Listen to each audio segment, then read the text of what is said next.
اچھا قدمین سے نالین مس ہیں، جڑے ہوئے ہیں، تو مولانا جامی کہتے ہیں کہ میری یہ بھی اوقات نہیں کہ قدمین مبارکین سے ملے ہوئے نالین پر اپنی جان کو قربان کروں، یہ بھی میری اوقات نہیں کہ وہ نالین کہاں اور میں کہاں۔ پھر کیا ہوگا؟ آپ کہتے ہیں جب آقا گزر کے جا رہے ہوں گے تو آپ نے دیکھا ہوگا کہ زمین پر نقش بنتے ہیں نا، نشانات، جیسے اگر آپ 2 قدم چلیں گے تو کتنے نشان بنیں گے؟ 4 بنیں گے، ٹھیک ہے جی، 2 قدم چلے تو 2 قدم ہے تو 4 نشان بنیں گے۔ تو کہتے ہیں کہ جب آپ کا میری طرف سے گزرنا ہوگا تو فدائے نقش نالینت کنم جا یا رسول اللہ، کہ آقا آپ گزر کے چلے جائیں گے اور آپ کے نالین جو زمین پر نقش بنائیں گے میں اس نقش پر اپنی جان کو قربان کر دوں گا، کہ چوسوئے من اپڑی چوسوئے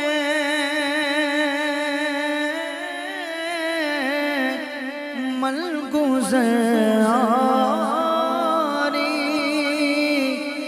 من مسکی سے ناداری، چوسوئے من گزاری من مسکی سے فدائے نقش نالینت کنم جان یا رسول اللہ، فدائے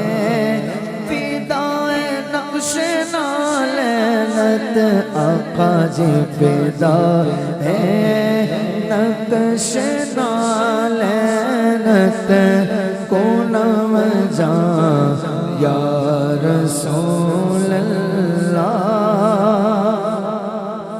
اور سکردہ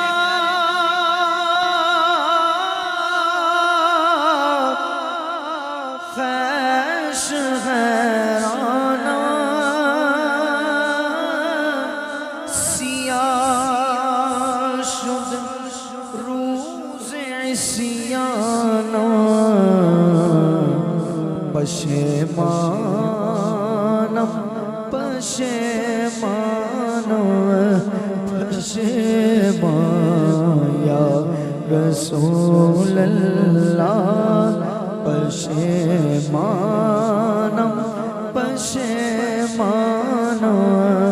پشیمان یا رسول اللہ۔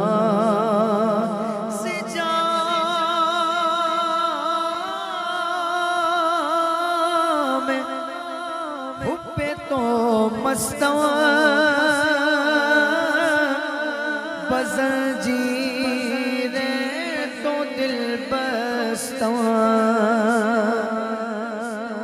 سے جام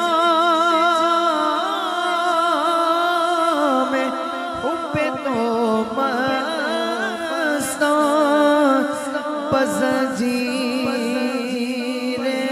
تو دل بستواں، نبی گویم کہ من خستواں سو خلداں یا رسول اللہ، نبی گویم کہ من خستواں سو خلداں یا رسول اللہ۔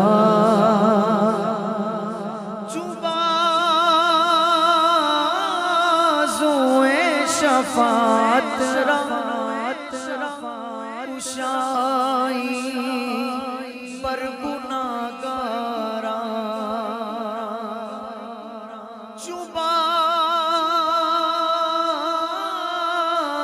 بازوئے شفاعت کشائی پر گناہگاراں، مکن محروم جامی را دراں یا رسول اللہ، مکن محروم جامی را دراں یا رسول اللہ۔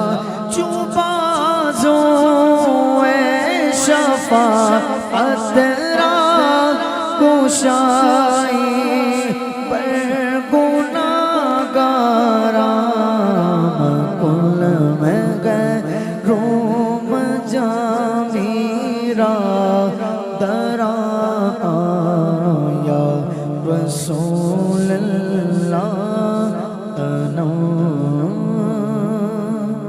فرسودہ جا پارا سے ہجران یا رسول اللہ.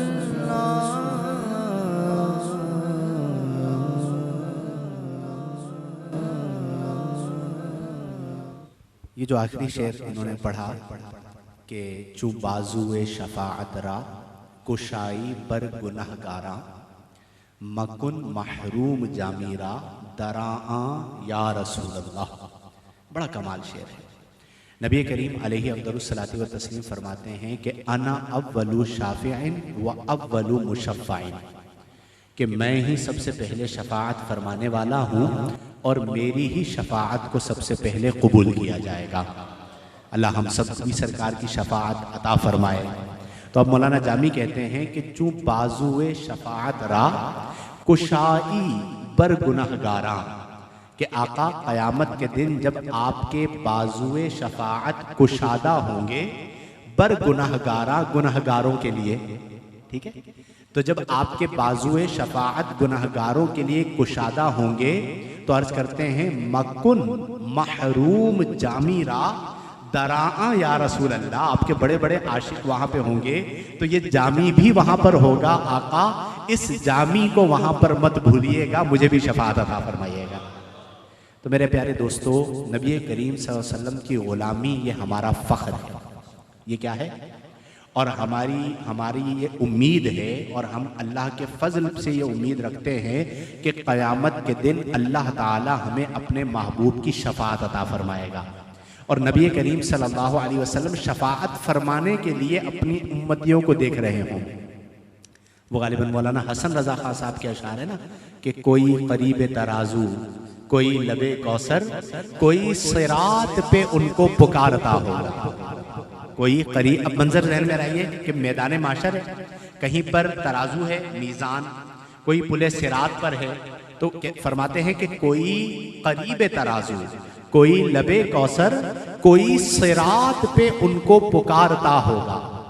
مقام فاصلوں پہ، کام مختلف اتنے، یعنی پل صراط کہیں اور ہے، ترازو کہیں اور لگا ہوا ہے، حوض کوثر کہیں اور ہے. مقام فاصلوں پہ، کام مختلف اتنے، ہجوم فکر و تردد میں گھر گیا ہوگا. اب مولانا حسن رضا خان صاحب نے کیا کمال مثال دی. فرماتے ہیں کہ عزیز بچے کو ماں جس طرح تلاش کرے. آپ نے دیکھا ہے بازار میں کبھی بچہ گم ہو جائے تو ماں کا کیا حال ہوتا ہے؟ بھاگ رہی ہوتی ہے، پوچھ رہی ہوتی ہے کہ میرے بیٹے کو کسی نے دیکھا. تو فرماتے ہیں کہ عزیز بچے کو ماں جس طرح تلاش کرے، خدا گواہ ہے یہی حال آقا آپ کا ہوگا. تو اسی لیے پھر جب اہل عشق ہے نا، ان کا زاویہ نگاہ کچھ اور ہوتا ہے. پل صراط ہے، بال سے زیادہ، تلوار کی دھار سے زیادہ کس پر بنا ہے، گریں گے تو کہاں جائیں گے، تو بندہ ڈر کے گزرے گا.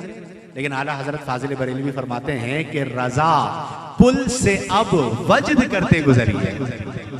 ڈر کے نہیں، کیسے گزریے؟ وجد کرتے گزریے. کیوں؟ کہ یہ نہ دیکھو کہ بال سے زیادہ باریک ہے، تلوار کی دھار سے زیادہ تیز ہے، جہنم پر بنا ہے.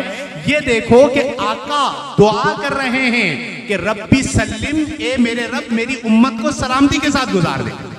تو جب آقا دعا کر رہے ہیں تو رضا پل سے اب وجد کرتے گزریے کہ ہے رب سلم صدائے محمد. تو اللہ تبارک و تعالی تیری آواز پر. تو یہ نبی کریم صلی اللہ علیہ وسلم کی محبت اور آپ کی شفاعت کی جو طلب ہے، یہ ہمارا اساسہ ہے. تو اللہ تعالی ہم سب کو توفیق عمل عطا فرمائے اور ان کیفیات کے ساتھ رمضان میں داخل ہونے کی توفیق عطا فرمائے. اور یہ دعا کریں کہ اللہ تبارک و تعالی ہمیں سچا پکا عاشق رسول بنائے، کہ جس کے قول اور جس کے فعل میں تضاد نہ ہو بلکہ حسین امتزاج ہو، اس کا قول بھی یہ ہو اور اس کا عمل بھی یہ ہو کہ وہ تمام فرائض و واجبات کی پابندی کرے اور صغائر و کبائر سے اجتناب برتے۔ تو آپ سب ارادہ کرتے ہیں کہ انشاءاللہ رمضان اسی طرح گزاریں گے، کیفیت کے ساتھ بسر کریں گے۔ اللہ تعالیٰ توفیق عمل عطا فرمائے۔